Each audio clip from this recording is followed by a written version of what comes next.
And we'll let that roll in for just another minute, and then we'll get started here.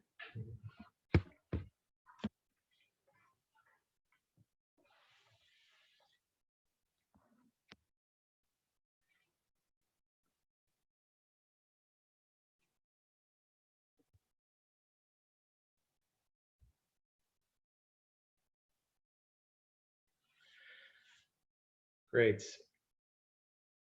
So again, if you can direct some of your intro, if you haven't, to the panelists as well. Some folks are sending it just to attendees. If you want to send another message just to all the panelists, we would love to know who's with us today as well. It gives us a good sense of who's joined us. So, all right, let's jump in again. I want to thank everyone for joining us. I'm Stephen Hatfield. I'm the Outdoor Rec Manager with Trava, Oregon on the Destination Development team. And I will be co-facilitating the webinar today with Melanie Fisher of Consulting Sensei, who I know many of you have encountered via our tour operators, guides, and outfitters workshops. It is a testament to social distancing. It looks like we're up to 68 folks, which is great. Thanks to you all for joining us. I think under normal circumstances, a 70+ degree day in early April would make a webinar not the most desirable way to pass time, but these are obviously very unusual times. So we know that many of you are dealing with an incredible amount of uncertainty right now, and your businesses are facing myriad challenges due to the existing measures that are in place. Obviously, number one, folks are being told to stay at home, and if they go out, to practice social distancing, physical distancing. And of course, number two, many of the public lands are currently closed, which is making it incredibly challenging, if not impossible, for many of you to run your businesses. And I would say compounding this uncertainty is the reality that no one has the answers regarding exactly when the gates are going to open back up and what things will look like when that happens. I think we do know that business as usual is going to look a little bit different, though. And as you might imagine, we don't claim to have all the answers, but what we're hoping to do today is to provide this community with a chance to connect, to share experiences and insights, and to hear some updates and some information. We've found that peer-to-peer sharing is one of the most powerful aspects of this community, and we really wanted to be able to provide a platform for folks to connect today and to learn and hear from each other. One related note to that is this Zoom webinar platform is somewhat new for us, and so we are beginning to dive in and to pilot some programs using it, and it's been a useful tool so far. However, we are still learning some of the finer points, so we just ask that we expect things will run smoothly, but hopefully you can bear with us if there's a bit of turbulence.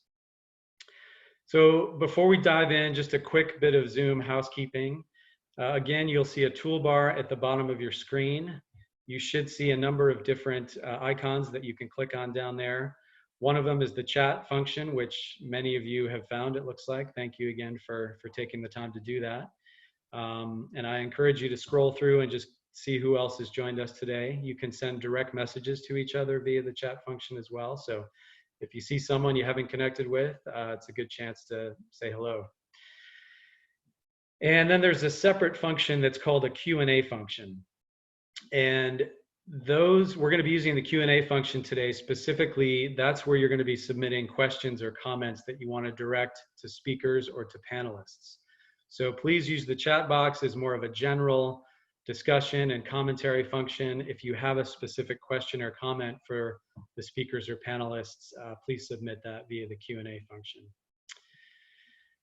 You should also see a hand raise function, which will come in handy toward the end of the call. We will be opening things up for a forum so that we can hear from some of you on the call. You'll note that you're currently auto-muted. We will unmute everyone toward the end of the call, ask you to self-mute yourselves, and then we'll sort of open things up one at a time to give folks a chance to speak up and share stories if they choose to. So with that in mind, oh, and just real quick, so here's Melanie and myself will be co-facilitating. And I'm going to jump now to the agenda and just do a quick review of what we've got set up for you today. So we're going to kick things off with some updates from our federal land manager partners. We have Shawnee Hinman from the U.S. Forest Service and David Ballenger from the Bureau of Land Management. They're going to give some brief updates, and then we'll carve out some time for a Q&A where, again, we'll encourage you to use the Q&A function to submit questions that you would like to see addressed. We'll then shift gears and have a presentation from Zach Collier, Oregon Outfitters and Guides Association. And then Zach will sort of jump into a panel discussion. We've queued up a number of outfitters and guides. We have Dave Nissen from Wanderlust Tours. We have Skyler Lanning from Wildwood Adventures and Zach Collier from Northwest Rafting. We then have time for a Q&A with the panelists before we open things up for an open forum. And then we'll wrap things up with next steps and resources. So again, the idea today is we just wanted to provide a platform to share some updates and to foster some connection, and we're super glad that you're all here to join us for this. Okay, so now we're going to shift gears into the first agenda item and have our federal land manager partners share some updates. We're going to hear again from both partners, U.S. Forest Service and BLM, for 5 minutes each, and then segue into a 15-minute Q&A session. So if you have any, again, one more time, just the Q&A function is the best place to direct questions through this next section. So first up is Shawnee Hinman, the U.S. Forest Service Recreation Special Uses Program Manager for Region 6. So Shawnee, you are on the mic. Thanks, Stephen. And I'll just echo Stephen's comments about welcome everybody for joining us. I really appreciate it. The weather's been mentioned. It's really nice outside, and I think a lot of us are dealing with this uncertainty by sitting through the webinars, and it's not as genuine as it used to be face-to-face, but I really appreciate everybody taking the time. I am super appreciative of all of our partner outfitter and guides who really perform many of the services that our public utilize, and I haven't had the chance to meet everyone yet. I'm new. I've been here a few months in Portland, and I was planning to attend the session in Bend right when all of the COVID-19 travel restrictions started going into place, and I wasn't able to attend that, but I do hope to meet you at the very next session that Travel Oregon hosts, and I look forward to that. Our time on the agenda is short, and it's probably for good reason. The updates for the Forest Service are pretty simple. In the state of Washington and Oregon, which is the Pacific Northwest region, which I'm going to speak to, we have closures for developed recreation sites, basically for every National Forest unit. And then the Columbia River Gorge National Scenic Area has all its lands closed. And what that means, again, is all lands closed at the gorge, but the rest of the Washington and Oregon National Forests are only closing the developed recreation sites, including campgrounds, boat launches, trailheads, really, again, anything that's been developed for the purpose of recreation. And those closures currently are in place for, you might notice the date up to September 30th, but really the background behind all of our closures is to just stay in alignment with the state governors, both from Washington and Oregon, and to help emphasize that we are trying to do what we can to reduce the spread of the coronavirus and the COVID-19 epidemic or pandemic. And that closure timeline will be very tied to the governors, and when they make determinations to rescind some of their executive orders, we will no doubt be closely tied to that timing. So the September 30th date is the end of our fiscal year, and it's put in place like that just so we don't have to renew it every few weeks. But again, it will be rescinded as soon as possible and closely alignment with the state governors. Most of that messaging is going to be consistent, and I hate that obviously we're in the Department of Agriculture, and so the Department of Interior, the BLM land and whatnot will probably have their own messaging, but the bottom line is we want to emphasize that we are not shutting everything down just because. We are going to continue to support the governors in the reduction of spread, and that's going to lead to a lot of confusion because maybe not everything is closed. For instance, we just have developed rec sites closed right now. And I think that's part of what we're hopefully here for today, is to answer some questions around that confusion for what is closed, what is open, and how to work through that. So that kind of leads to a lot of things of, businesses being able to operate. And I just again want to emphasize that the Forest Service is not implementing its own restrictions per se on outfitter and guides, but we will just continue to say you have to follow all the state and local laws as you always do, and that includes executive orders from the governors. So those type of questions on how to interpret that as well, I'd be glad to help answer. But just so you know, I put together a pretty dramatic flow chart that I'm not going to show today, but it shows how you can operate and go through the states and the counties to get by off there. And then you'd have to go through our closure order process if you were at a developed recreation site. And it kind of shows the complexity of what it would take to operate. And I think that just lends to the reason why, if you're having confused thoughts, it's because we're all a little confused. And to what Stephen said, most of us don't have good answers to the good questions yet. So thank you for that. And I'll defer to BLM. Thank you. Thank you, Shawnee. Really appreciate you taking time to come on today and share some real-time updates. I know that things have been changing quickly, particularly over the past couple of weeks. For a while there, it was hour by hour and then day by day, and things have slowed down a little bit. So nice to at least have a better sense of where things stand at the moment. So thank you again, and we'll have a couple questions here in a minute. But first, we're going to pass it over to David Ballenger, the BLM's recreation lead for Oregon and Washington State. David, take it away, and thank you again for joining us. Thanks, Stephen. And I'd just like to echo Shawnee's comments. It's an honor to be here today and to hear of what you all are facing and the challenges. And, we want to work with all of our permittees throughout this situation and get through this coming season. We're very much in alignment with the state of Oregon, with the other federal agencies and the Forest Service. Right now, we've closed all of our developed recreation facilities. That's 208 throughout Oregon and Washington. And what that means really is that we've suspended trash pickup and sanitation services. Of course, many of those recreation sites still were not open yet this year. Many of them are still under snow. So closure is somewhat misleading in some cases, but we'll see what happens as time moves on. A few of our areas that are in the lower level reaches have begun contracting for porta potties at areas that actually can't be closed.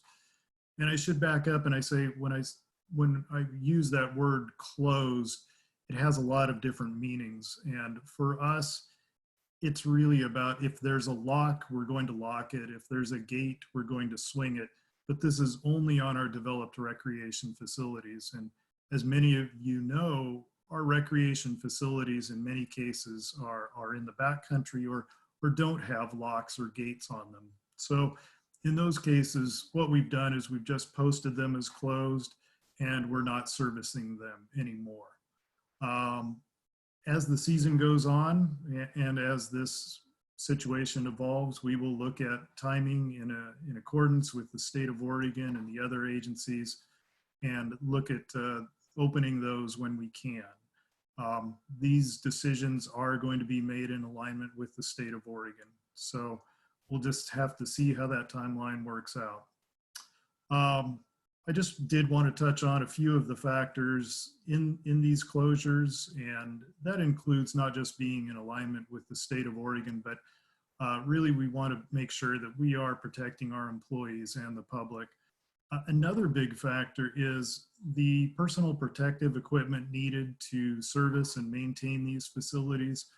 We all are aware of those shortages out there, and we didn't want our folks using that personal protective equipment where it can be shared with local communities or used by first responders, or having to order more and compete for those resources.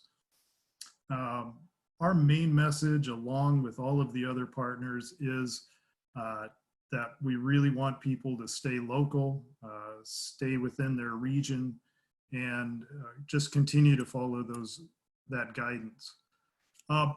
In particular, on permits, most of our staff are all teleworking at this point, and that means that you can still contact them by email, by phone.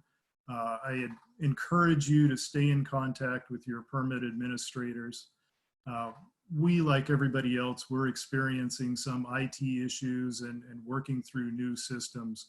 But again, I encourage you to contact our permit administrators, and wherever possible, to work electronically. We're all learning to use new systems, and that includes some of our authorized officers. We can now sign all of our permits electronically, so we're moving forwards, sometimes in leaps, sometimes bounds, and sometimes little bits at a time. So one other thing that I want to touch on is our staffing. Bringing on our seasonal staff has been delayed in most of our areas. This would be the time that most of those seasonal staff are coming on. So as we move forward, we still hope to get all fully staffed up and get those staff on, but there are going to be challenges, and we will be behind in opening some of those developed recreation areas. Like the Forest Service, we're just talking, I think here generally about these are our developed recreation areas. The public lands are still open. And for those permit systems that I'm sure some of you are concerned about, once again, we're just going to coordinate with the other agencies.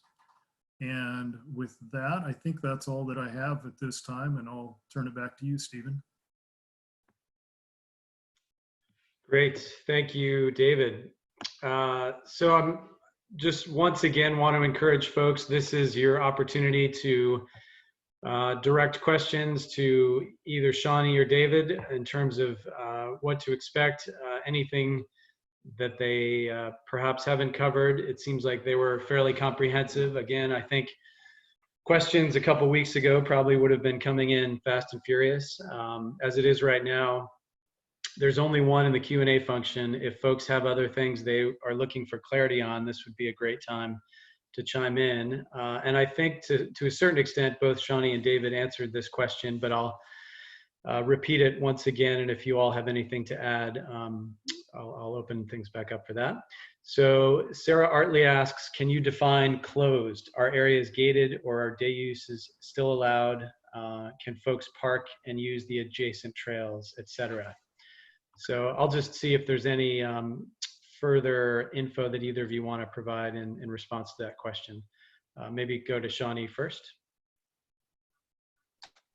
Yeah, I mean, I think David definitely nailed it and talked about. I mean, when we talk about how many developed recreation facilities we have, it's thousands, and the idea that they're closed physically is not the reality. Like he said, where we have gates, we can close them. Where we have locks, we can lock them. That's a good analogy. But in general, think of those areas as areas you shouldn't be.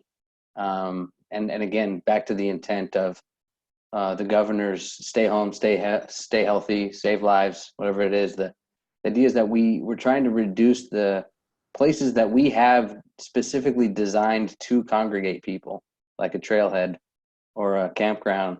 Those are areas we want people to go intentionally, right? We develop those sites. So when you think about them being closed, the idea is that we are not sending people there. We do not want them to use those facilities because they are, by their very design, a place to get people together. So when we say they're closed, there is a closure order in place, which limits entry or access to those sites. And again, the definition being anything that was developed for the use of recreation, so pretty broad. And I would just tier back to our intent is to help slow the spread of the coronavirus, and that's really the biggest message I can put out is the closure are don't use them because they're all designed to bring people together.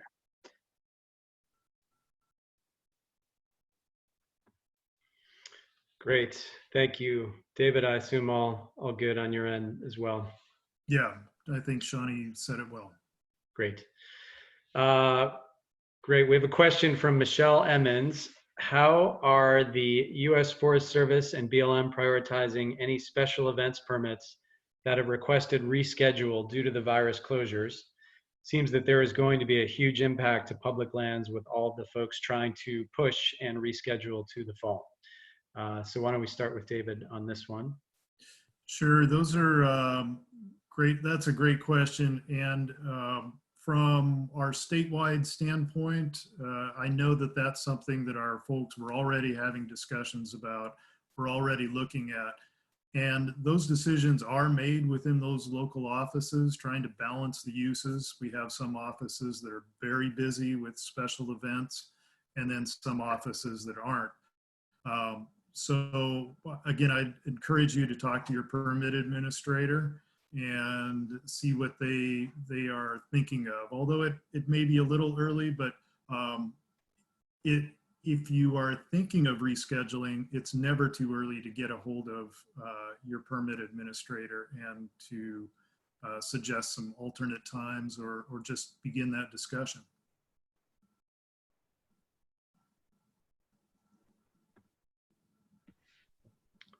Shawnee, anything to add from? Yeah, I'll say that as with every other question, it's super hard to give you a site-specific answer to your specific event because everything is going to be nuanced. And that's been a big struggle for us all along, is there's so many different situations. But our agency's taken an approach and we're really trying to narrow the focus of what we're working on and really prioritize things.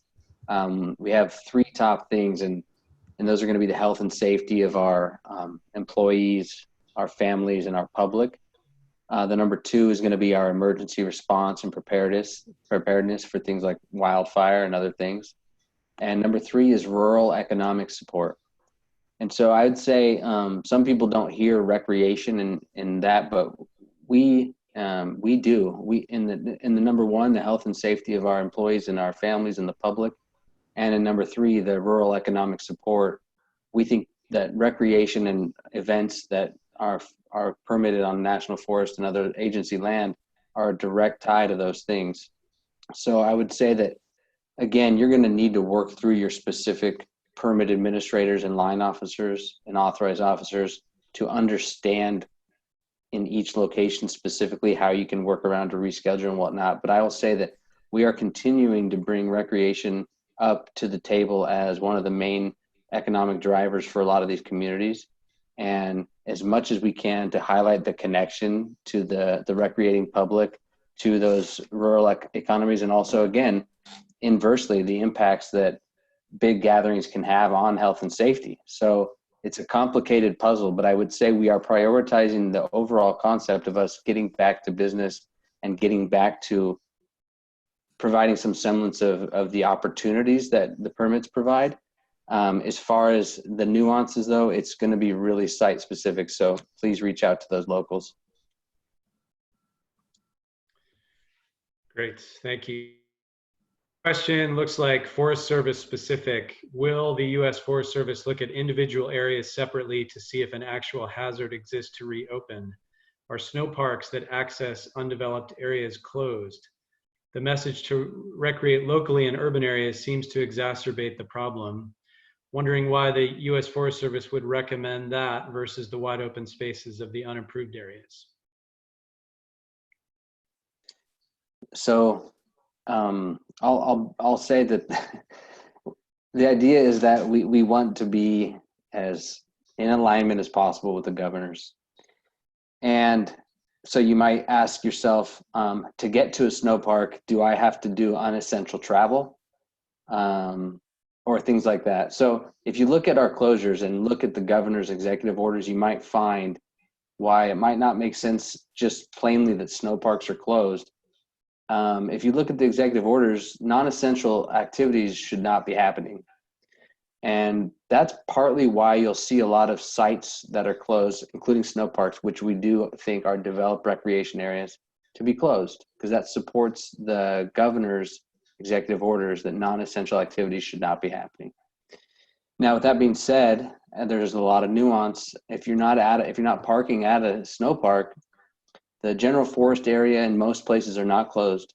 The Columbia River Gorge is entirely closed, but as we've said, the trailheads and places that have been specifically designed to congregate people, such as snow parks or other trailheads, are closed. When you talk about the wide open space of the National Forest, in most cases that is still open.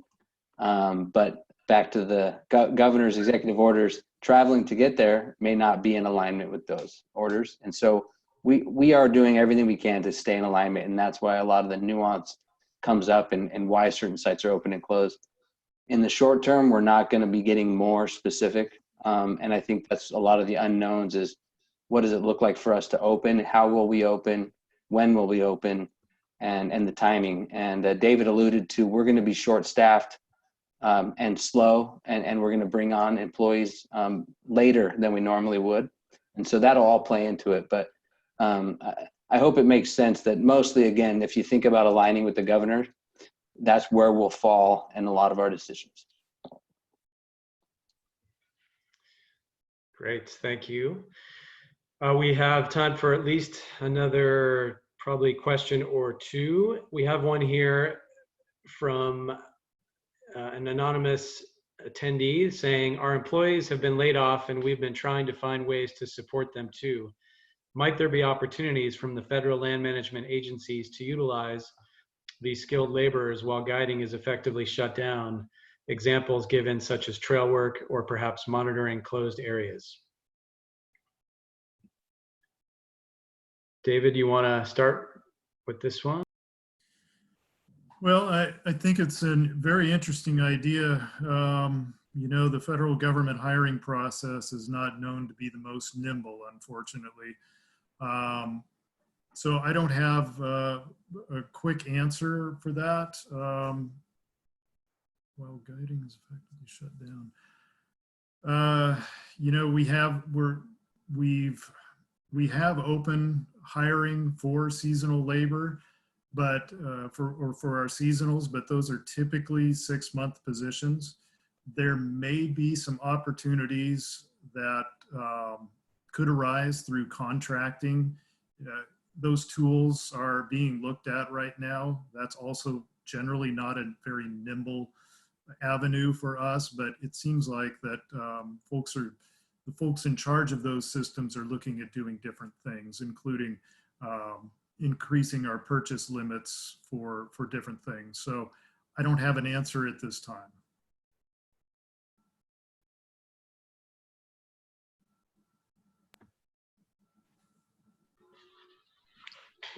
I can pipe in a little bit there, Stephen. I think the unknowns are going to be mounting here.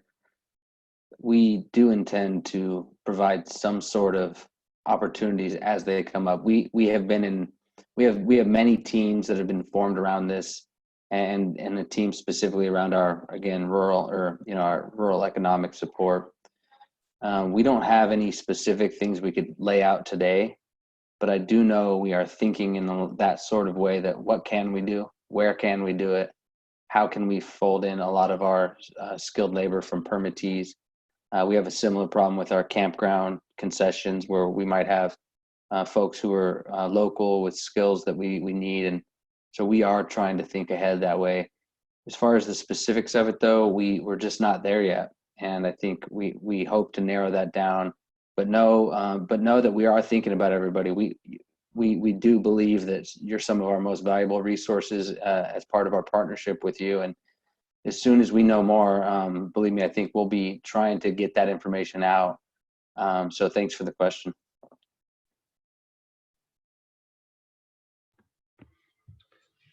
All right, let's see. One more here. I know this is something of an unknown, but as we try to determine what trips we can or should promote, or as we try to plan for summer and fall, the following question comes up. Should the stay-at-home order be lifted, but group sizes are still limited? Do you know at this time whether outfitters will be allowed to operate on U.S. Forest Service and BLM, provided that their trips are under the group size limit? And it's not clear if that would be the governmental guidance on group size or your own group size limits. But I will open it up and let you two respond. Start with Shawnee here. Yeah, I know it sounds like a broken record. Bottom line is, if the governors change their executive orders to allow some of the non-essential things to continue, the National Forest will be operating as usual. Again, we do not have currently a blanket closure over outfitter and guiding activity. But if you again look at the restrictions from the governor's executive orders, it's pretty hard to meet all of those requirements and continue to operate. And one of the stipulations of your permit is that you have to follow all local, federal, state laws. And that's why we're tiering that to the governor. So as long as you're operating within the constraints that provide for mitigation measures that are provided by the state, and your other group size limits in wilderness and rivers, things like that, then I foresee that we won't have any additional limitations from our agency.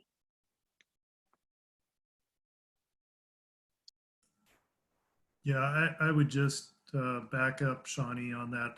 We're right in alignment with that direction. Great. Well, we're just about at time. So again, I want to thank both of you for joining us today. I know things have been quite hectic over the past several weeks, and I know you've both had your hands full, and I really appreciate you taking the time to be on the webinar today and to connect directly with folks and field some questions and answers. So thank you again. And yeah, appreciate your time. Absolutely. Okay, we are now going to shift gears, and next up is going to be Zach Collier. He's a member of the Oregon Outfitters and Guides Association, which is the statewide association for outfitters here in Oregon. Zach has been busy coordinating with a number of folks at both the national and state level, and he's going to join us today to share some relevant updates and information. One note is that Zach is also going to be joining the panel discussion later, so if you can hold questions, you're welcome to submit questions into the Q&A function, but just know that we won't be addressing those directly until the panel discussion that will be coming. I am going to share a quick bio for Zach.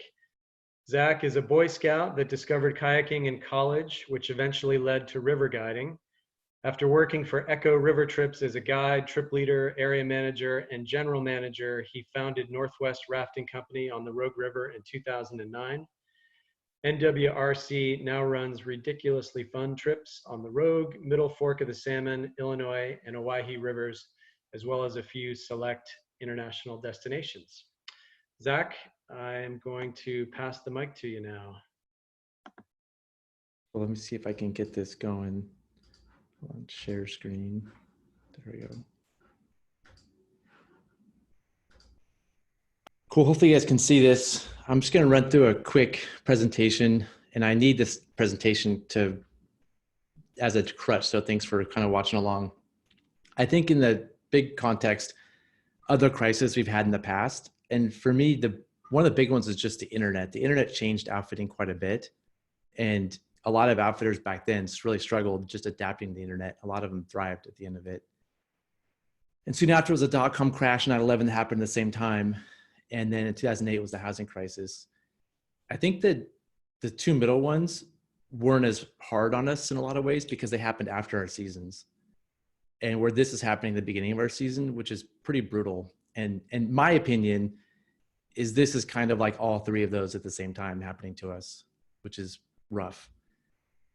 And so when I think of areas we need to think about as outfitters, I've kind of broken up into these buckets to help me think about it. One is just access. Can we use the resources? Another one is messaging. Like, when do we message? What's appropriate? And then when we can run trips, what are the best practices or guidelines we can follow to do it in a responsible manner? A lot of us are going to need business assistance through loans or other things. And so that's a bucket for me.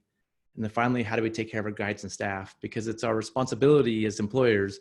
But also, if you have a season where you don't have your guides or staff working much, you won't have guides or staff the next season. So there's a lot happening here. And I just don't think that any one outfitter, business owner can possibly think about the ramifications of all of these things at the same time in this short time frame. There's a lot here we have to look forward to in the coming months to do. And this is where associations come in. Like, this is where groups of outfitters can think things through. And at a national level, there's America Outdoors. At a state level, we have Oregon Outfitter and Guides Association. And there's a lot of local groups. Some things America Outdoors is doing right now, they're super active. They're sending out newsletters on a regular basis with reminders, things you can be doing, which is great. If you're a member, you're getting them. If you're not, you may not be. And I'm sure they'd be happy to share them with you if you're not. It's just touching base with them, and maybe joining their Facebook group could help. Right now, they're working on COVID-4, which I think is the code word for the next bill. And one of the issue is that the CARES Act didn't work well for seasonal businesses. And we're hoping in COVID-4 that there's gonna be something in there for seasonal businesses. And unfortunately, outfitting is just like a speck of dust on a peanut in a jar of peanuts, but they're trying to combine us with a lot of other seasonal business so that we're a peanut and we can have a word in what's gonna happen in the next bill, if there's a next bill. The America Outdoors is also working with Forest Service, BLM National Park Service at a national level for flexibility. An example is today we found out that our fees may not be due before the season, which can help a lot of us who are unsure if we can operate or have the cash to do it. And it's not like a guideline from the top. It's a guideline from the top, as I understand it. It's not like you have to do it, but that's really nice to have the flexibility. And that's thanks to America Outdoors working on that.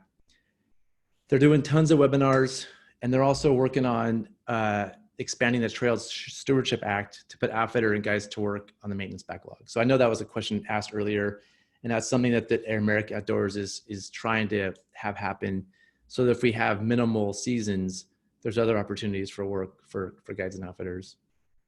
On a state level, there's Oregon Guides and Packers. We have that super cool logo. Belt buckles are available. And I'm a member of UGA. Brian Sykes is the president. He's been working hard on things. One of them is a resource page to outfitters. And so if you go to the website, you can find a resource page. He's working on best practices guidelines, which is something that we'll all need. And if we don't have our own, we can look at those to help develop them. And there's also some good advice for messaging in terms of what to say to your customers. And it's a tough thing knowing what to say right now. And then finally, there's great local associations. I feel really lucky that, we formed some on the places that I work. I'm a river outfitter. So we have one for the Wild Rogue. We have one for the Middle Fork in Idaho. And we formed a small one for the Kalmiopsis. A great thing that we did, this is actually where I've got the most benefit, is with the Wild Rogue outfitters. We have weekly meetings to talk about things that affect us. And my friend Eric Weisseth from Orange Torpedo brought up this idea of delay, don't cancel in a meeting that we had, which led to us asking Travel Oregon to get that message out, which they did. So thank you, Travel Oregon. And also we got that out to a writer, Zach Ernest, who wrote an article some of you may have seen. So this idea came from a meeting that we had like a week ago, and these meetings have been super productive. And so I'd certainly urge those of you that don't have these associations to form something to start talking right now. And they're usually a 501c6, but it can be completely informal. We've collect dues. And so now we have some money, we call it what I call a war chest, but call it whatever you want, where if we needed to, for example, right now, get a press release out, hire a lawyer to handle something we don't understand, or any number of things, there's a group of funds shared by the outfitters to handle things in emergencies like this. And it's just good to have rapport and practice. Like we're getting really good at Zoom now because we've been practicing. And I think these small associations are really beneficial in times like this. So my last slide, I just want to kind of go over some things I've gleaned from meetings I just want to pass on. You should be looking at updating your waiver. We're entering a different world, and I'm not going to give you legal advice, but it should be on your checklist. And also it's a good time to think about what future conditions you need to operate your trips. Things are going to change, and it's good to have some perspective now. And a lot of us are contemplating what our trips might look like and what conditions would cause us to say, hey, we're not even going to run trips. And for those of you that haven't got on top of the PPP and EIDL, you should Google that. There's a great YouTube channel, JJ the CPA. I'm a big fan. Or, find a blog you like. But if you haven't already applied and you don't know about those, you should be on top of those things. And there will likely be more things like this if this continues. And finally, like, please be respectful of these closures as outfitters. It just takes one outfitter to violate something that gives us all a bad name. And, we're all going to need to, when it's time to go, we'll go. But I think we need to be respectful of the closures that are happening now. So that's it. That's all I had. I'll stop my share. Ooh. Great. Thank you, Zach. Good stuff.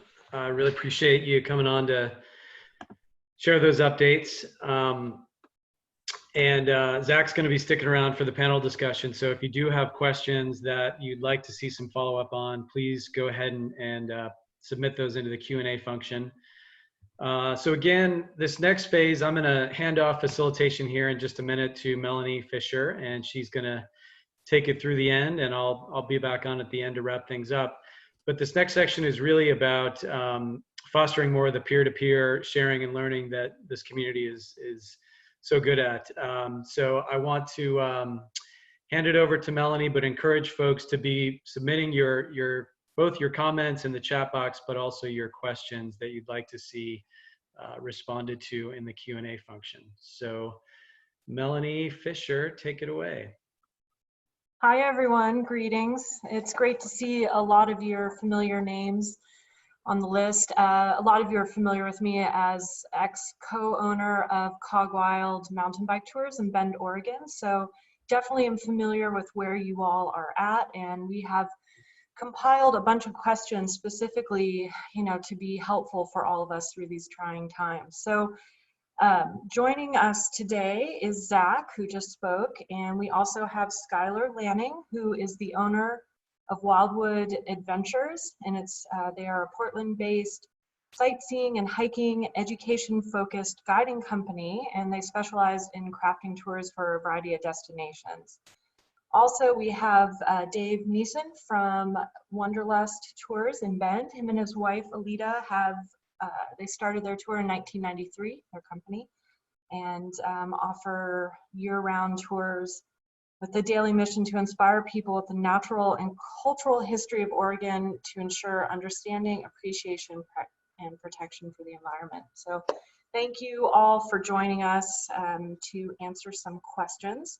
So for all the participants as well, I would recommend or invite you, if you have thoughts and feedback that would be beneficial for everyone else, please share it at the same time through the chat feature so we can be learning from all of us, not just our awesome speakers. So I'm going to start off with the first question, and Dave, I'm going to start with you and then go to Skyler and then Zach. So as soon as travel is possible again, what new products or modified current experiences do you plan to offer to help encourage people to book tours with you? Thanks, Melanie. Yeah. It's what we've got planned right now is something what we wound down with as, daily circumstances changed with the advance of COVID and mandates that were put out. And we shifted to doing private trips only so that families could, still go out and recreate without having to intermingle with one another. Which meant that the typical model that Wanderlust Tours also does is we provide transportation. So guests come to our office, jump into our vehicles. It's an opportunity for us to share natural and cultural history as we're going to the site, and then we, conduct the trip and come back home again. So we discontinued offering transport, having guests meet us at the location, which doesn't necessarily align with our mission, but you do what you have to do. So as we gear back up again, we'll probably do the same thing, offering clients to meet us where the tour would begin rather than our office, and offer private trips so guests could feel comfortable, until the whole fear and uncertainty has passed for people, we still want to get them out. But if they can be within their own family groups, then we'll do that. It's of course tough on the bottom line, but you know, we'll do what's necessary to still inspire people with the natural world. When the timing is right, we'll move back to doing what we normally do. And no one knows when that time will be. Gosh, you know, hopefully sometime in June if all things go well. Yeah. Awesome, thank you. That was a great answer. And Skyler, I'm going to throw the same question to you. Any modifications you plan on doing? Yeah, sure. I think the first thing I would say is I would encourage everyone to look at their marketing and sales channels to make sure that they don't have any material out there that might be, I guess, insensitive to what we're going through right now. You know, maybe a lot of your Google AdWords, your Facebook advertising talks about intimate, you know, close knit, things like that that are completely against the social distancing that's being encouraged. So I guess just make sure that marketing you maybe put into place a year ago, 2 years ago, still is reflective of what you're going to be doing as the times change. So I think also you should be looking at your tour products and evaluating what you need to be doing differently to back up how you're changing your marketing and your sales, I guess, education piece. So if you have transportation, you typically seat, you know, 3 across, maybe you're going to do 2 across with a seat open in between.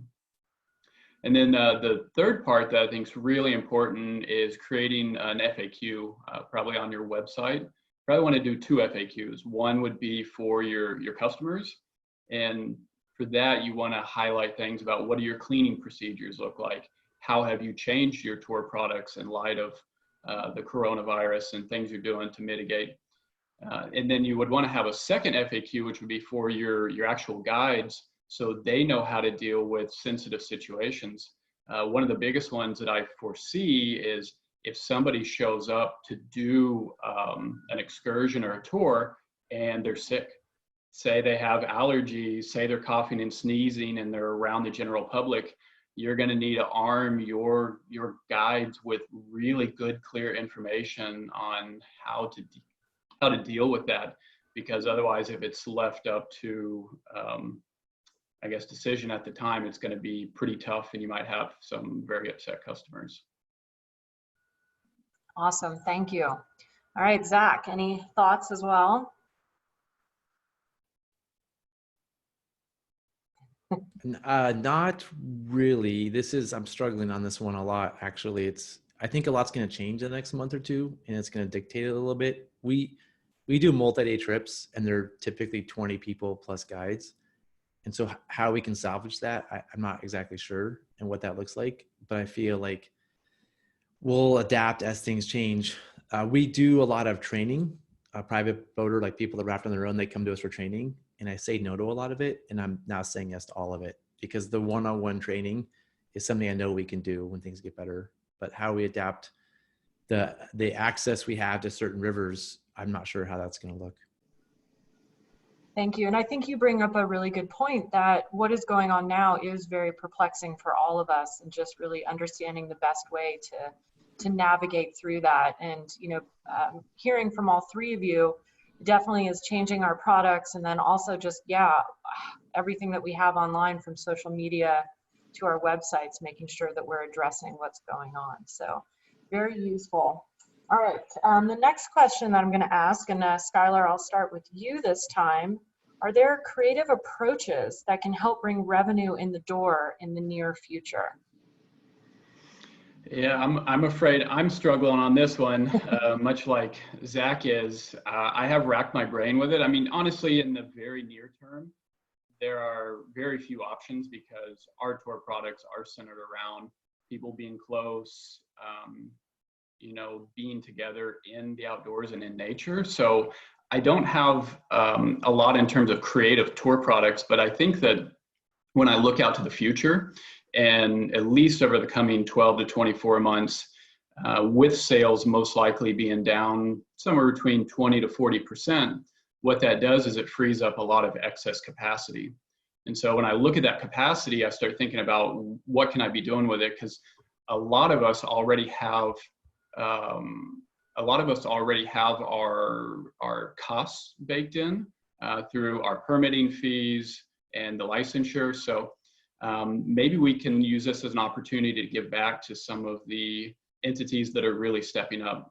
We've got a couple of really good organizations here in Portland that are giving out free food, and they need, you know, delivery of that food.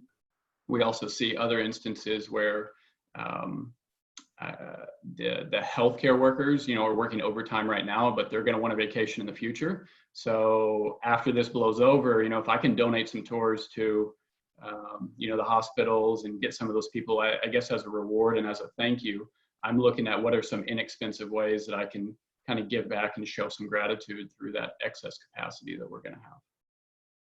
Great answer. And that definitely, you know, you give and you get it back. So that's a great idea.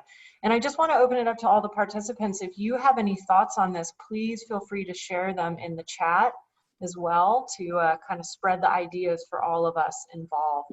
So Zach, I'm going to throw that to you now. Any creative approaches to bring in revenue in the near future? So to follow up with Skyler, I think if we are in a position, I feel like we have a responsibility to help the society right now. And I know that as outfitters, we have vehicles, and I'm sure there's a value to our vehicles to what's happening right now. And I don't know how that looks like. Also, when we get the PPP, those of us that will, we're gonna be able to employ guides, but not maybe everything for them to do. And so combining the PPP employment with vehicles could be something we could do positive. And I'm still looking for that answer. But beyond that, I mean, I have a podcast I do with some friends, and we just signed up an advertiser yesterday for $50 an episode. I mean, I'm just scraping at things like that. Like, what can we, like, the certain things that have exist, how can I monetize other things that I'm doing? And right now, every way we can make cash. I'm also selling stuff on eBay that I didn't need, and for some reason, people are still buying it. So I'm just looking at what can I sell? What silly thing do I have that I can monetize? And I don't know what else beyond that. Yeah, definitely. I know it's another hard one. And Dave, you know, any feedback from you you'd like to share? I must admit that I'm not sure that I've got great ideas on monetizing this whole thing, as much as, you know, one creative idea that we've come up with is to do a program called Ask a Naturalist, which is, you know, a virtual experience where my staff, my guides are literally in their backyards sharing ideas about natural and cultural history. And it's just short segments that we'll put online. It's a means of engaging really anybody, but all of us who have children whose kids are at home right now, terribly bored. Could it be of help to them to, you know, learn a little bit about the natural and cultural history of our ecosystem out there? And then we've got Ask a Naturalist, you know, so that's followed up with the ability to submit questions to our guide staff that can just be, you know, interactive in terms of answering those questions to help people, you know, serve to answer curiosities, basically. So yeah, otherwise, hands down, it's tough to make a living right now. If you can't bring people outside, I don't know how we're going to make money. So hopefully we all just have, you know, a little bit tucked away in the bank to see us through, and hopefully things like PPP come through, because, you know, many of us have probably submitted our applications, and you know, it's a waiting game at this point. So yeah, I'm sorry that I don't have brilliant ideas how to make money right now. Yeah, well, it's a hard question, so thank you for your feedback. I'm going to shift to another question, and Zach, I'll start with you and then come back to you, Dave. Have you found a creative way to not refund either deposits or completely cancel someone's reservation to keep customers still planning to come back and visit once this is over?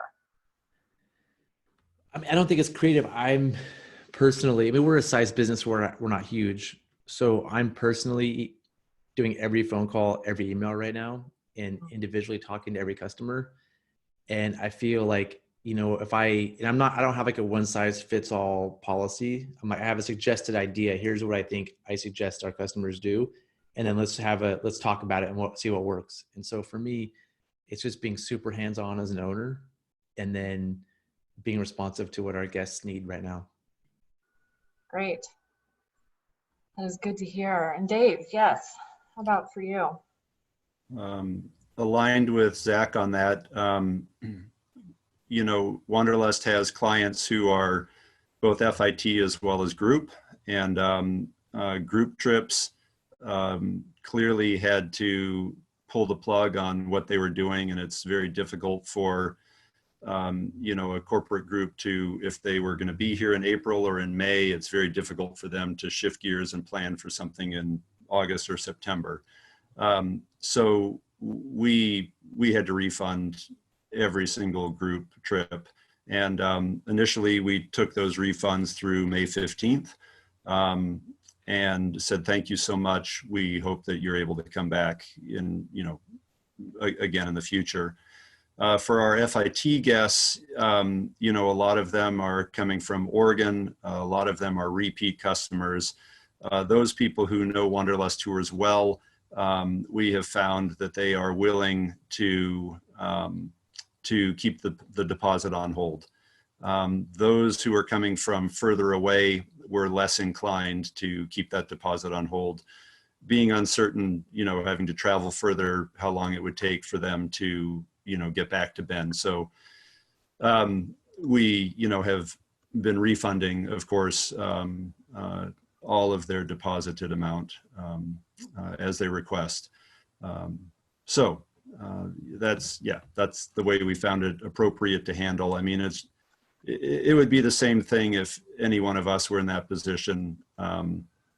We would want the company to do right by us. So we feel that that's the right way to go about it. That is helpful. Awesome. Thank you. And then Skyler as well. Can you share some details? Yeah, initially that was our thought was, you know, trying to give credits or to delay things out until further. But I think what we found in talking with the customers is there's so much ambiguity on when this is going to lift. So most people were pretty uncomfortable with it because they're like, well, I don't know if it's even going to be this year, maybe it's next year. And so we didn't want it to turn into adversarial situation where, you know, we were trying to hold on to their money. So we've been almost recommending refunds right now. But what I would recommend everyone doing is retaining all of their contact information that you got from the original deposit or booking, so that when this does lift, making phone calls. And I would probably call every single one of them and then trying to assuage their concerns with what you were doing now with your revised tour products, and then trying to rebook them. I think it's a lot more of a personalized approach, and you'll have better success than if you just send them an email after you open back up. Wonderful. Thank you. All right. Well, that was really helpful, hopefully for everyone as well. And another question for you. I'm curious, you know, what different questions and needs are you hearing and seeing from your customers right now?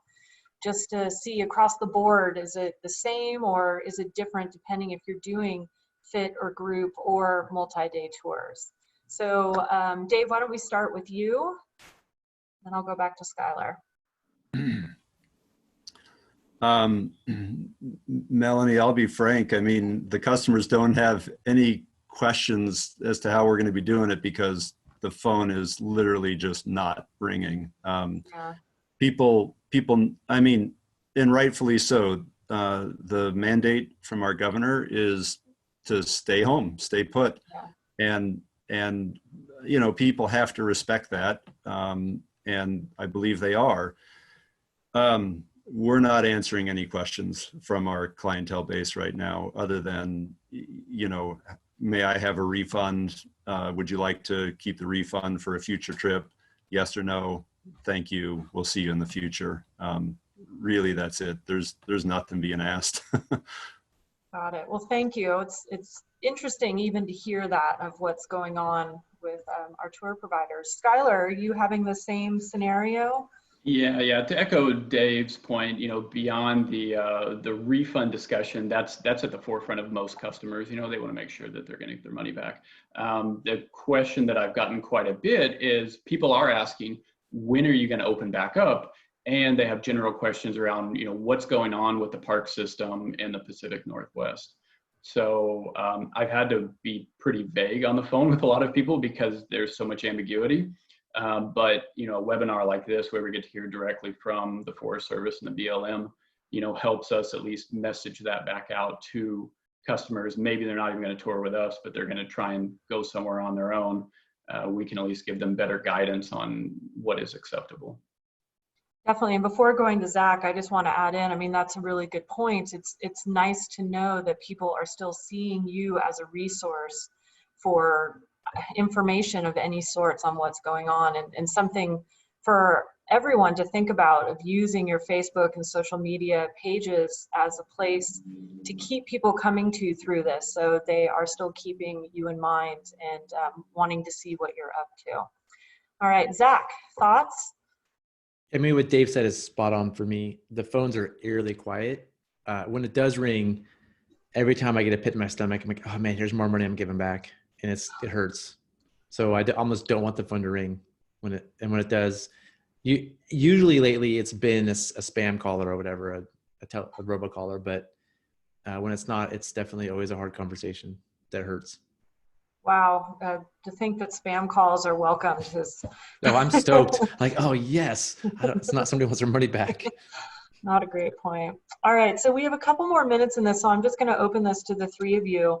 I'm wondering if there's any silver linings that have come out of this scenario that you could just kind of do a shout out and share. I've spent a lot more time with my wife. That's been nice. That is an awesome part. I'm extraordinarily proud of those people who invest themselves in Wanderlust tours. There was nothing but graciousness, understanding, and goodwill. When you tell your staff that you have to furlough them, they all understood, and that was wonderful. That said, everyone looks forward to the time when we can fulfill our mission again. And so all we can do is hope for the best and yeah, let it rock again. So. Yeah, I guess not exactly a silver lining, but to Zach's point, I get to go for a morning walk almost every day, and it's a good time to clear your head.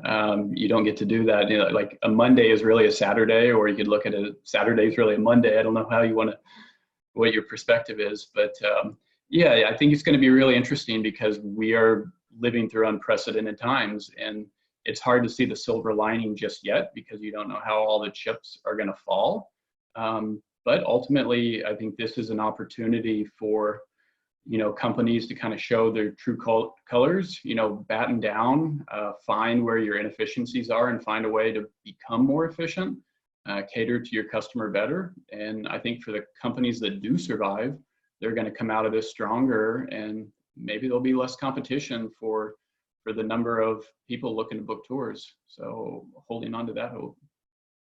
Yeah, thank you. I mean, it is like, how often do we get an opportunity to kind of look around the office and say, okay, it's time to fix that or update that?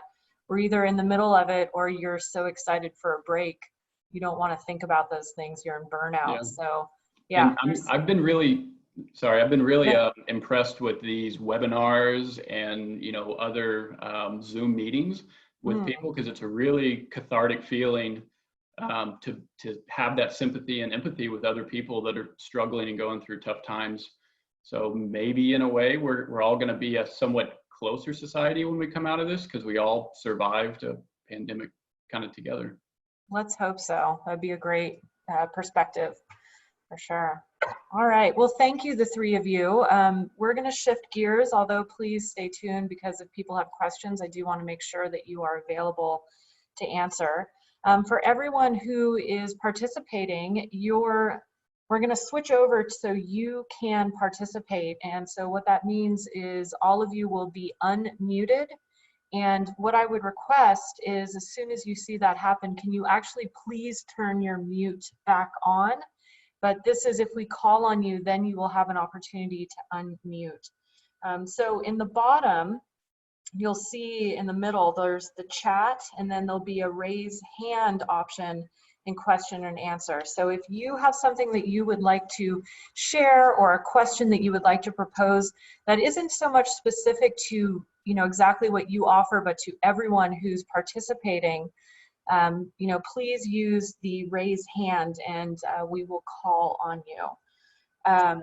My one request is let's try and keep comments and responses short, because we only have around 20 minutes and want to make sure as many people as possible are able to talk and share your details. I did have one question that I wanted to put out to the chat box, because everyone is still welcome to share your chats. But the idea of what your outlook for 2020 and 2021, what the big picture is. At some point, we're going to be open for tourism again, and you know, things are going to be different. So, you know, do you have any thoughts or feedback on how you're going to be running your business? Please share it. And so, in the same time, there's anyone that would like to raise their hand and talk to the group or ask the question.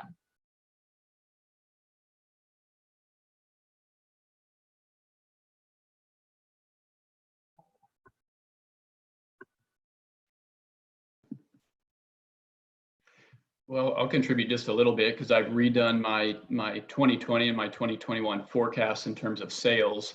Don't really know what our tour products are going to look like and how they'll be tweaked, but I'm forecasting about a 45% decline in gross sales for 2019 and about a 20% decline for 2021. And just for perspective, so we do small group vehicle-based tours, and then we get out and hike and walk in areas. Group size is about 8 to 12 people. So Okay. That's kind of what I'm estimating, 45% down this year and 20% down next year. Helpful. All right, so we do have someone with their hand raised. Bonnie, if you want to go ahead and unmute yourself, please do. Yeah, I think I did. Did I? Yes, we can hear you. So I also typed this in the Q&A. One of the questions I had for the broader group to ponder is the feedback that we've been getting in the agencies from communities that are sort of torn. They really depend on the tourism economy, and they want their neighbors, your businesses, and all of the hospitality businesses to thrive. And at the same time, we're hearing from a lot of them that they're very, especially the smaller rural communities, that they're very concerned about having employees that come from other places and tourists that come from other places that might bring coronavirus when they haven't had to deal with it, and overtaxing the local hospitals, and also big concern about the search and rescue being diverted for the outdoor adventure kinds of things. We've just heard that, and I won't put a value on any of it, but just wanted to put that out there to the group as a whole. Definitely. I mean, that's a really good point. And there's so many perspectives, and there's so many businesses and communities that we need to be thinking about. And, you know, one thing that comes to mind is we can still use our social media to highlight these places and still kind of describe all the wonders. And so when, you know, kind of building, like when you are able to travel again, you know, here are some places that we recommend doing, and just kind of build the awe to bring people back to your area. I do know that a lot of the local destination management organizations are also going to be working with their areas to make sure that they're supported as much as possible. So hopefully, yeah, we can help and support the smaller communities. Yeah, any last thoughts on that, Bonnie? Or does anyone have any comments they want to make in the chat bar? Please do. I would just say that it's something to be aware of, and that as much as we're reaching out to the clients and to the agencies and folks, making sure that you know that your communities are supportive of what you're doing and how you've changed your business to sort of keep them safe and to reduce the risks of having to use search and rescue would probably really help them help you. Definitely, that's a very good point. Yes. And before I turn it over, thank you very much for sharing that. And that's the nice positive thing of us having a little bit more time to go connect with our community more in ways that we haven't in the past. And before I turn this over to Patrick Douglas, the only other person who has their hand raised, I just want to invite other people if they have anything they want to share or questions to ask, please do. So Patrick Douglas. Hey guys, thank you. Yes. Thanks for this forum. It's informative.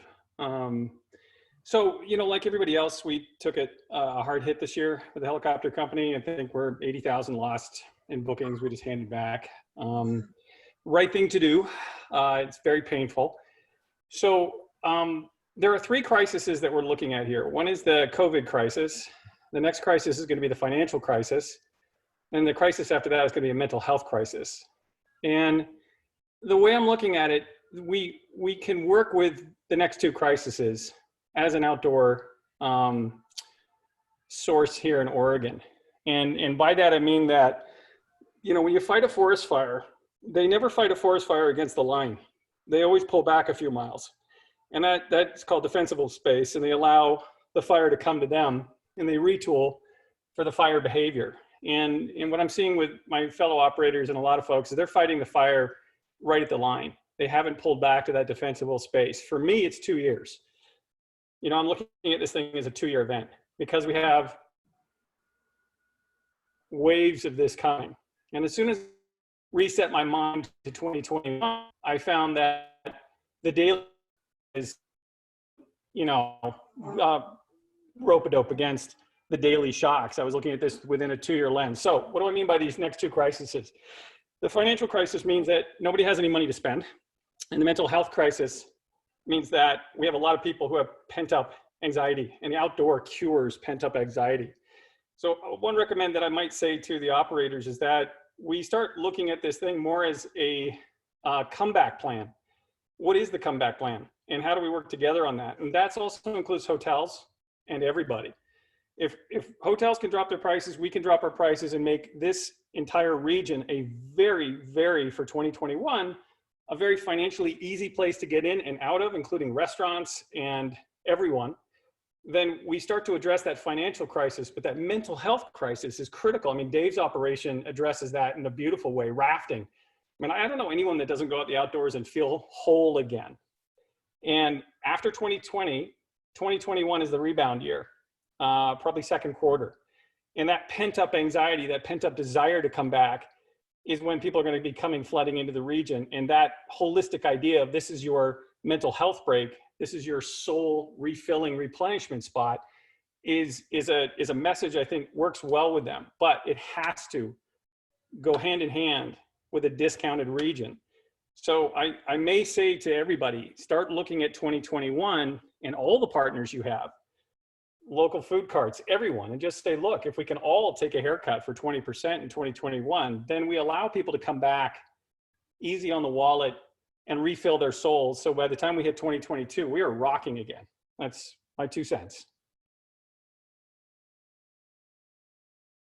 Thank you for that. I mean, those are really wise words. And it's important for us to be looking ahead and also partnering together to make it successful and to support each other and hold each other up. I'm going to make a plug for Base Camp, which is, like a closed forum for everyone to talk. And for those of you that are not on the Travel Oregon Base Camp, you will have an opportunity to get on there afterwards, and Stephen will go in more details. But let's definitely take advantage of the online tools we have to connect with each other and find ways to do exactly what you're talking about, and whether it is just a comeback plan or if it's discounts. And you know, when you think about just nature, now is a good time to share videos of the places you go and just pictures of the places you go so people can, you know, virtually travel with you and also plan where they want to go next. So Patrick, thank you very much. We have time, I think, for about a couple more. So Michelle McFarlane, and then after that, Michelle Edmonds, I have you. So Michelle, if you want to go ahead and unmute.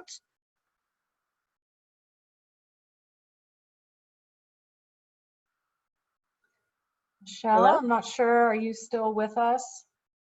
Yes, here I am. Okay. Can you hear me? Yes. Okay. Emmons and McFarlane are one and the same, just so you know. Yes, I thought they looked familiar. Anyways, go on. Yes, I was just going to say that for those of us who have hospitality included in our business formats, that one of the things we're doing to mitigate the costs of now having a big payment on a piece of property is that our Airbnb will be supporting fire and rescue personnel probably this summer as we move forward. So there are some other ways to address monetary needs, I think, in terms of thinking about essential workers and how we might be able to accommodate those folks coming into the area seasonally to help keep our outdoor playgrounds safe this year. That is a great idea. And yeah, I mean, it's all of us thinking out of the box and changing who our market is. So thank you for sharing that. Yes. All right. Anyone else just want to, you know, kind of share some feedback, share some love to the group? We have a couple more minutes, so there's time just to get some messages out to our community here. If not, I might turn it over to more questions to our panelists. So Can you hear me? This is Shawnee Hinman. yes. I just wanted to throw out there too, you know, one thing that's always evident to me is the group, the folks who joined the call today are obviously a community that we value very much. And your voice as a community, I think, is very important. And I just want to reiterate that as a community voice, everything from, you know, how all this unfolds looking forward to the relationship with the governor's office for how they might interpret certain things. And if you do find that you're having conflicting views on what the interpretations are, I encourage everyone to contact their representatives and see what this community, how this community can fit into the larger scheme in general. So, and speaking as a united voice really helps. I think everyone brings up a lot of points about the value of recreating in open space, and again, a lot of the conflicts we're having around some of the executive order stuff that's been placed. So as usual, when we have groups like this that are kind of united, whether it's about COVID or other issues, you know, it's a great way to help move the needle in certain ways that might help everybody else out as well. So I just wanted to share that your voice is usually heard pretty well, and I appreciate it when you guys do bring up issues at that kind of state level forum, or to us as the federal agencies as well. Thank you for sharing. I mean, I think it's important for all of us to realize we're in this, but we're not in it alone. So understanding that we can call upon each other and ask questions and communicate and be vulnerable with each other, even just kind of reach out to other tour companies that do things similarly or even different, and, you know, connect with each other so we go through this and come out stronger, not a frazzled mess, as could be an outcome. So yes, it looks like all of you are good then. And so with that said, I am going to turn this back over to Stephen after just saying, I know he is going to bring up Basecamp. And so, you know, there are a lot of people on here. I can see that it could maybe be somewhat confusing. Oh, is there one more hand being raised? Is Bonnie, do you have your hand raised again? No, you just put it down. Okay. You do have a second if you would like to talk. Otherwise, I will say, you know, just welcome everyone to continue this conversation, ask questions, and look for ways to commute online. So, and thank you for all the thank yous and everything. So, Stephen, I am going to turn this back over to you. Yeah, thank you all for really good content, really good discussion, good questions. And yeah, I think hopefully this has been productive and useful for most of you. I did want to mention that we are recording today's webinar, and we do intend to post it to YouTube and then share that link on our Basecamp. And the Basecamp that Melanie referred to is basically it's sort of a project management tool that allows collaboration with groups of folks, and we set it up for folks that were taking part in our tour operator, guides, and outfitters workshops. We invite any of you that haven't been a part of those workshops to join the Basecamp as well. You can see my contact info is down at the bottom of this slide, and you are welcome to drop me a note if you would like to be part of that community. It's basically a place where you can pose questions, share ideas, and you can modify your notification settings so you don't have to get an email every time there's a post, which can help limit some of the traffic in your inbox. But yeah, happy to have other folks join Basecamp. It's a great way to keep the conversation going. The other thing that, while we still have folks here and we're familiar with the hand raising function now, we've been considering the idea of offering this kind of a convening webinar on a semi-regular basis to allow folks just a platform to connect. I'm not sure how frequently we would do it, but certainly during this period when everything is shut down. So if that is of interest to you, maybe you could just click on your raise hand function now. We won't call on you to speak verbally, but just to get a sense for how many folks would find value in this type of an event being held on a semi-regular basis. So go ahead and click your raise hand if you'd like to see more of these in the near term. And in the meantime, I'll just quickly talk through some resources that hopefully folks have found, but I just want to make sure everybody knows that they're out there. Travel Oregon has compiled a COVID-19 toolkit that has all kinds of great information and links. It's found on our industry website, which you can see the link for here on this page. There are additional COVID-19 toolkits with, again, incredible resources, financial and otherwise, at America Outdoors, which I think Zach referred to earlier. A couple other statewide organizations that have compiled good resources, the Oregon Outdoor Alliance, which is more of an outdoor industry association of sorts for the state. And then Oregon Outdoors Coalition, which it sort of features outdoor industry brands, but also conservation, nonprofits, and various user groups from around the state. All of these top four URLs will lead you to landing pages, but it's very easy to figure out where to get to the COVID-19 toolkits via some very prominent tabs. I also included a link to the group that Zach is with, the statewide group, Oregon Outfitters and Guides Association. Encourage you to connect there.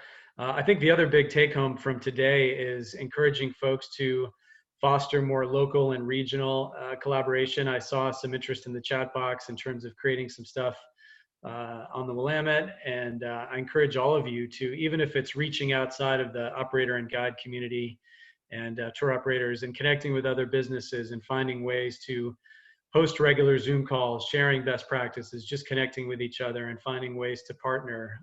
There was the concept of, looking ahead to 2021 and 2022 and trying to find some things that we can collaborate on. So a lot of good ideas there. I also wanted to put in a plug for folks to connect with your tourism partners, your RDMOs and your DMOs. A lot of these folks are very supportive of the outfitter and guiding community. You all are a key part of unlocking experiences across the state, and I know that they want to stay plugged and connected to what's happening with this group. So if you haven't reached out, you might want to consider doing that. I'm happy to be a resource to point folks in the right direction. So again, my contact info is located down at the bottom there. Feel free to reach out with any follow-up or inquiries. We will post, we will post the link to the Basecamp site here shortly once we get everything online, and we will allow the conversation to continue on the Basecamp as well. So if you have follow-up questions or other stories and experiences you want to share, that's a great place to do it. So that's it for me. I want to thank you all for taking the time today, and I want to thank all our speakers and panelists for carving out time and joining us. I really appreciate your efforts. And I will just pause here and Melanie, see if there's any last comments you'd like to make. I as well just want to thank everyone for being here, and also to Travel Oregon. I mean, the last time we went through something like this wasn't available. So it's you know, huge props to Travel Oregon for stepping up and being a place that everyone can come together and know that we're not alone in this. So yeah, looking forward to doing more of this and having opportunities to work with you all in the future.